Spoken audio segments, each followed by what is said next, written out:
شرم الشیخ میں امن کی دنیاوی پچ بکھرنے کے بجائے ایک خاموش سوال چھوڑ گئی۔ جب تمام بڑی طاقتیں وہاں جمع تھی تو بھارت کے وزیر اعظم نریندر مودی کیوں غیر حاضر رہے؟ یہ فیصلہ محض پروٹوکول نہیں بلکہ خطے کی سفارتی گتھیوں کی ایک کھلی کھڑکی ہے۔ آج میں آپ کو بتاؤں گا کہ کیا ہوا، کون وہاں تھا، کون نہیں تھا، اور ماہرین نے اس غیر حاضری رہنے کو کیوں تشریح کیا۔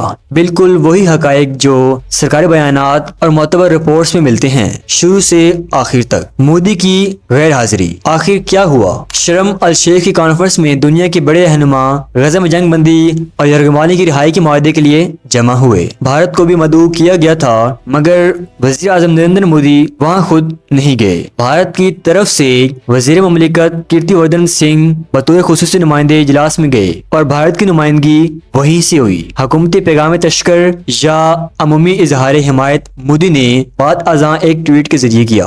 آخر کیا وجہ بتائی گئی؟ ماہرین اور تجزیہ کار جو اس واقعے کی تشریح کر رہے ہیں، ان کا کہنا ہے کہ مودی کو مدعو تو کیا گیا مگر بہت تاخیر سے۔ صرف چند گھنٹوں یا ایک دو دنوں کا نوٹس ملنے پر سربراہ مملکت کی شرکت پروٹوکول اور شیڈولنگ کے حساب سے مشکل ہو جاتی ہے۔ اسی بنیاد پر بعد وزیر نے کہا کہ حکومت نے یہ فیصلہ حکمت عملی یا سفارتی لحاظ سے بھی کیا ہوگا۔ اسی سلسلے میں ایک تجزیہ کار نے نوٹس کی کم مدت کو شرکت نہ کرنے کی اہم وجہ قرار دیا۔ ماہرین نے اس فیصلے کو صرف پروٹوکول تک محدود نہیں سمجھا بلکہ علاقائی اور دو طرفہ تعلقات کے پس منظر پر بھی روشنی ڈالی۔ اسی عرصے میں واشنگٹن اور نیو دہلی کے درمیان تجارت، محصولات اور امیگریشن پالیسی کے حوالے سے کشیدگیاں چل رہی تھی، جن میں امریکی طرف سے ہندوستانی درآمدات پر اضافی محصولات یا ویزا فیس کے سخت اقدامات شامل رہے ہیں۔ اس اقتصادی و پالیسی تعاون نے دونوں رہنماؤں کے تعلقات میں فاصلہ پیدا ہونے کے امکانات کو اجاگر کیا،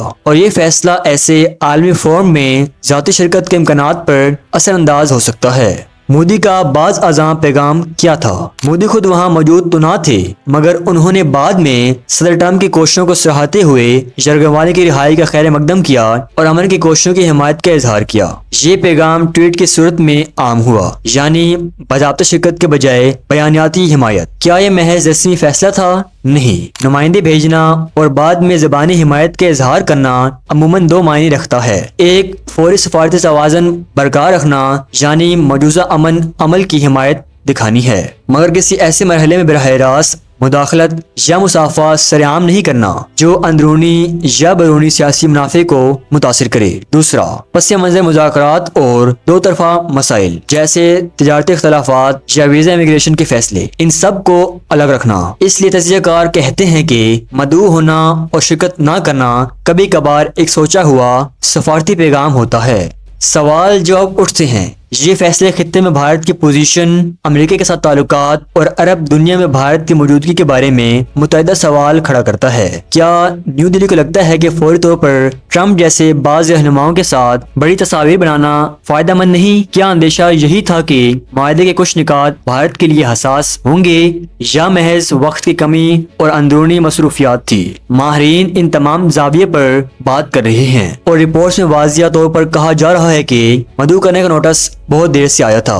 یہ ایک عملی وجہ بنی۔ آخر میں سیدھی بات، مودی کی غیر حاضری کو صرف ایک ذاتی انتخابات نہ سمجھا جائے، یہ عالمی سیاست کا ایک پیغام بھی ہے۔ جب بڑے فیصلے سامنے آئیں تو ہر نادر یا غیر شرکت کا مطلب سیاسی، سفارتی اور اقتصادی سطح پر دوبارہ پڑھا جاتا ہے۔ شرم الشیخ واقعے میں بھارت نے نمائندہ بھیجا، مودی نے بعض ازاں حمایت کا لفظی اشارہ دیا، اور تجزیہ کار اس کو تاخیر سے دیے گئے نوٹس اور حالیہ دو طرفہ کشیدگی کے تناظر میں دیکھ رہی ہیں۔ یہ سلسلہ آئندہ دنوں میں ممالک کے بیانات، پشت پناہی اور مذاکراتی طرز عمل پر مزید روشنی ڈالے گا۔